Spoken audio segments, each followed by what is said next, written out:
Fight fans, fight fans, fight fans. This is Kurt DeVille with Counterpunch Boxing News, and I have some new news concerning Jake Paul, Andrew Tate. Get this. There are actual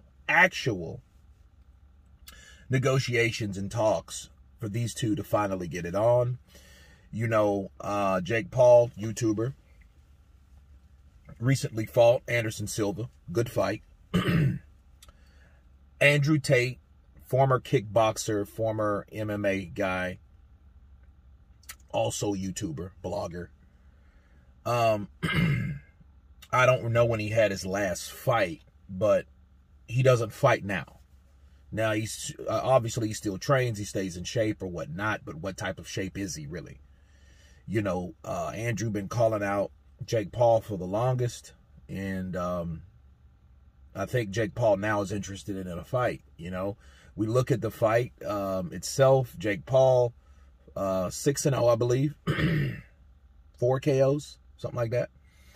And Andrew Tate, not a boxer at all, kickboxer, mixed martial arts, 3 fights in mixed martial arts.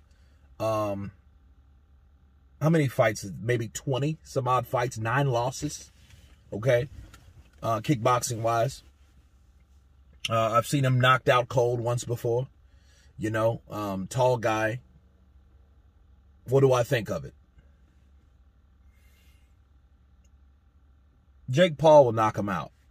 And I like Andrew Tate. Don't get me wrong. I like his blogs. I like, you know, listening to him, you know, the things that he has to say, you know, his mindset, you know, the confidence, you know, the battle against mentally challenging depression. You know what I mean? I think he could hang out with Tyson Fury and they could go have a go at it, you know, verbally, of course, not in the boxing ring, but, you know, but other than that, I don't see him. There's no evidence of him showing me that he could beat Jake Paul in a boxing ring.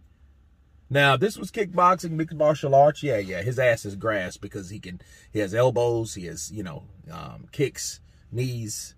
You know what I mean? You have all types of different types of weaponry when dealing with kickboxing. But when you minimize those, you take away the legs, you take away the elbows, you take away the knees, you take away that, and then you're just left with these bars. I think at the end of the day, you know, I think Jake Paul refried cooks Andrew Tate.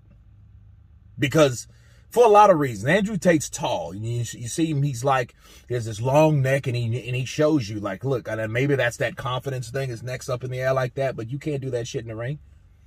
See, Jake Paul might have a chin this long, but he tucks that chin in, right? He knows not to keep it up here to get it knocked off. Andrew Tate, I don't think, has that. I think that's just a habit. You know, a lot of people have habits. Like, I have habits, you know. Certain people that sparred me knows, okay, well, Kurt does this or does that. I'm not going to tell you guys, you know, but that's what, you know, people have their habits. And his habit is holding that chin up. You know what I mean? Like one of those Buckingham soldiers there, you know, that just keeps it nice and high in the sky, you know, for it to get knocked out of the sky to the ground. And I see that happening when Jake Paul catches him with one of those right hands. You know, because it's just too many things that he's good at doing that he's not going to be able to do with Jake Paul in a boxing ring. So I see that happening. And look, we're looking at Jake Paul and we're looking at, you know, him fighting these guys. He's really just milking it at this point.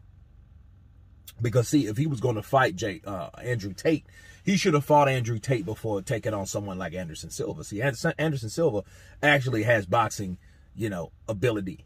You know what I mean? He has some decent boxing ability. Probably average, rather. You know, I think he would go above decent. I would call him average, you know, because he has the movement. He has a lot of... He follows things that a lot of boxers already know that don't follow no more.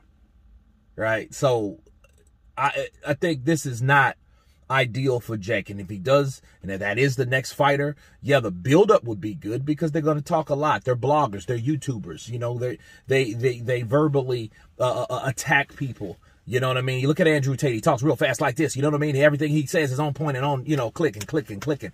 Yes, that fight would sell. It would. Okay, but then when that fight happens, The actual fight itself, Jake Paul's going to knock him out. And then he's going to look a lot better, and he's going to be glorified, and he's going to be, you know, recommended and admired as the problem child, right? But you're in a boxing ring, Jake. So fight a boxer for once and all. Let your 7th fight be with a boxer. Tommy Fury, he wants it, right? Go over to the UK and fight him because he may not be able to be cleared to come to the USA. So do everybody a favor and fight a real boxer. Hasim Rahman Jr., I don't know, something about the weight. I don't even remember. I don't even care. It just didn't happen. Mysteriously, it didn't happen. So I think Jake Paul really, you know, it would be milking it if he takes on Andrew Tate, and he needs to fight a true boxer. But anyway, you guys tell me what you think of Andrew Tate possibly taking on the problem child, Jake Paul. Please subscribe. And you guys been Counterpunch. Peace!